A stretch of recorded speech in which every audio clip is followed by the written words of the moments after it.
Hey, it's Michael Saul with the Stock Market Trading Watch List for Tuesday, December 27th, 2011. Hope everybody had a nice Christmas and or a nice Hanukkah or just a nice 3-day weekend.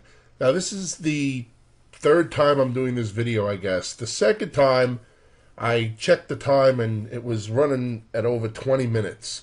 So I re-listened to it, or I guess I listened to it for the first time, I guess. Technically, can you listen and talk at the same time? But anyway, and I realized that I kind of rambled on a little bit. Gee, that's so unlike me. So this one is definitely going to be under the 10-minute mark. I'm going to go through what I have to say and try not to waste anybody's time. All right, and we're already 1 minute into it, so I have only 9 minutes to get my message across. So last week, we finished the week off above this downtrend line and the 200-day moving average. But I'm not convinced yet that this is a breakout. Volume was lame, as it should have been, considering that we were going into the 3-day holiday weekend. The last time we were over the 200-day, it was only for one session. We came back down, and the time before that, the same thing. So I want to see some continuation here. Now, can we get continuation? Yes. Here's why. This light blue line is the close, or around the close, from 2010. I don't know if I put the exact number, but it's close enough. So right now, we are officially green on the year. Yeah, it's not by much, but we are green on the year as of Friday's close. So what does that mean? Well, I believe last week I was talking about that I had read some articles that a lot of the fund managers had just decided to call it a year, take the small loss, lock it in, put their money in bonds, and just screw it, they'll start again in 2012. Well, that may have been the plan last week or 2 weeks ago, 3 weeks ago, but if the market starts to rally, you will get some dogpiling. You will get some people that are looking to pile on, the fund managers, hedge funds, institutional money, that are going to try to pad their performance. This week is window dressing for the end of the year.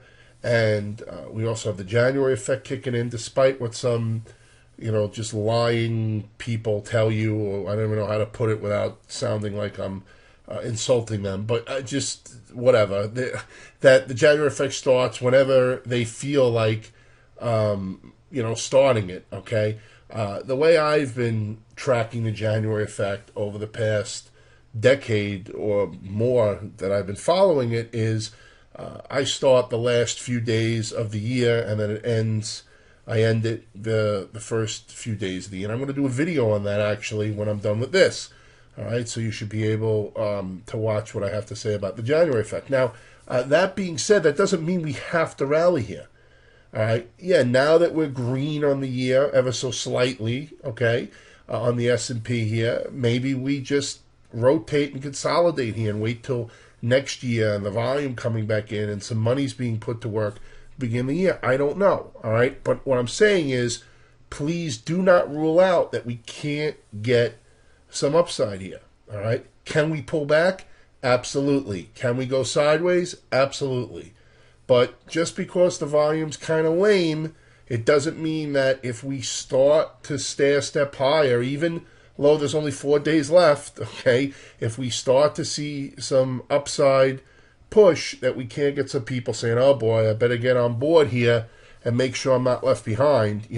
It's all great when you're in bonds and we're doing this, okay, if you're a fund manager, but if you're going to start doing this, even, a little bit higher here, it's not great to be in bonds and all of a sudden now you're lagging by, more than just a couple of percentage points, okay? So, look, just what I'm seeing here in the market, all right? So, in my opinion, it's better to have some alternate plans than just to stick with one.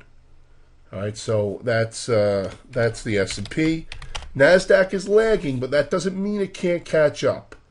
All right, it's at the 200-day, and you got the 50 above, but look how we've washed through these moving averages.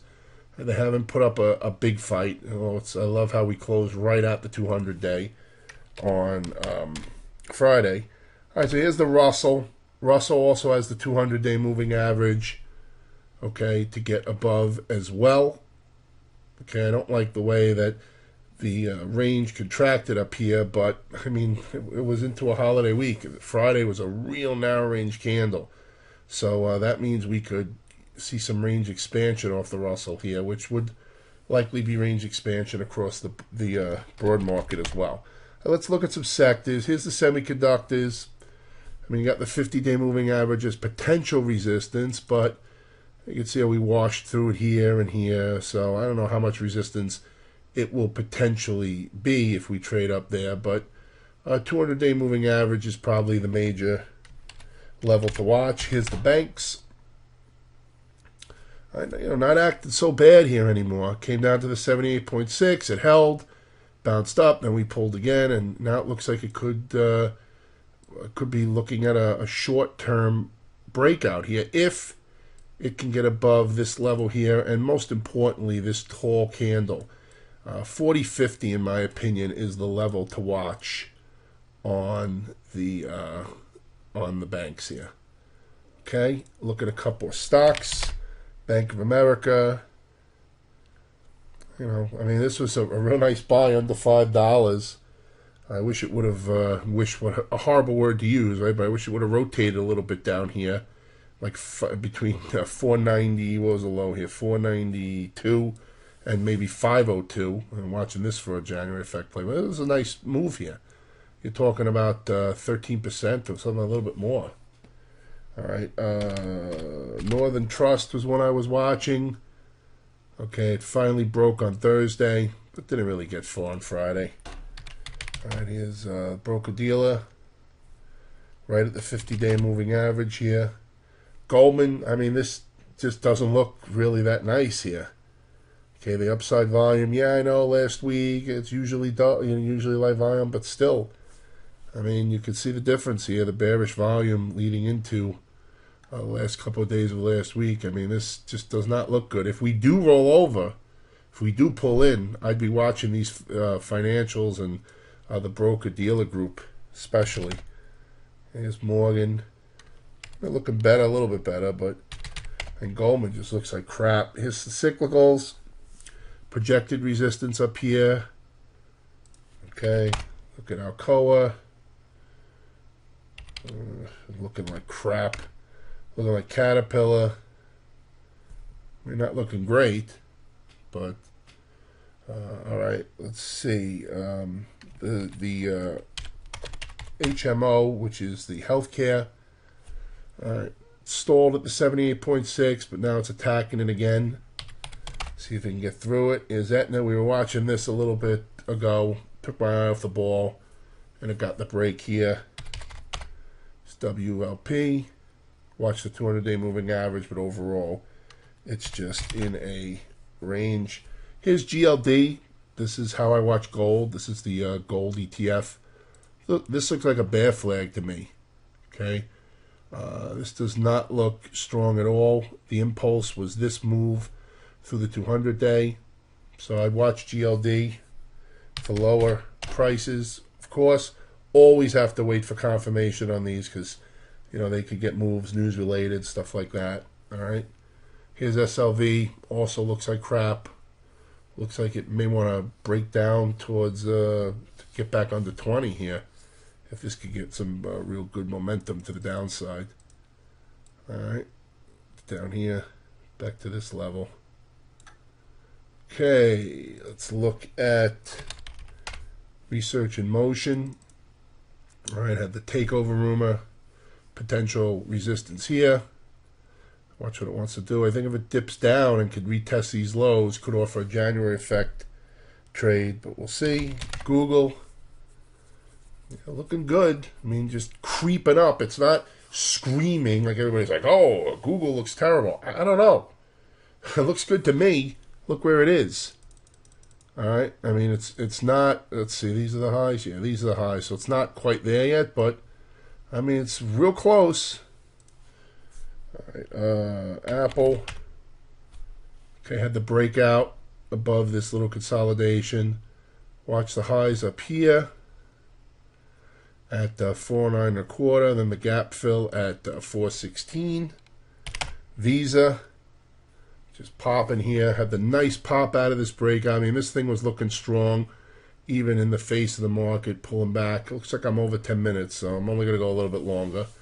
And then have this nice expansion, a pause, and then boom. Watch for 105 on this one if the market gets going.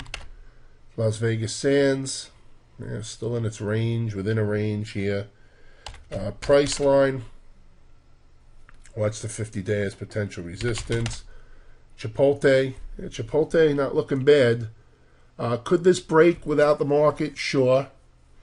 This could get some window dressing. It's been a pretty good one in 2011, as you see. But I always like to go with the market. So, yeah, it could go without it, but just something to keep your eye on there in case it starts to move, in case the market starts to move. Okay, Ford.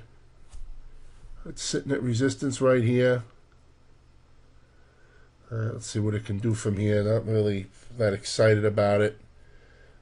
And finally, what was the stock? Okay, pot. Somebody wrote me they wanted me to please look at pot. Yeah, the 50 days potential resistance. Okay, it held here, and it is declining. It's not like it's flatlining. It is trending down the 50 days. So watch that if it can get going as potential resistance. This little close below the open candle, though, on Friday means it may want to dip before it goes. All right, so have a great trading day on Tuesday. Let's see if we can get some continuation here, and let's see if we do get continuation, if we get some dog piling coming in, some pile-on moves, as the the fund managers that are supposedly on the sideline decide to step in. All right, have a great trading day. Talk to everybody again on Wednesday.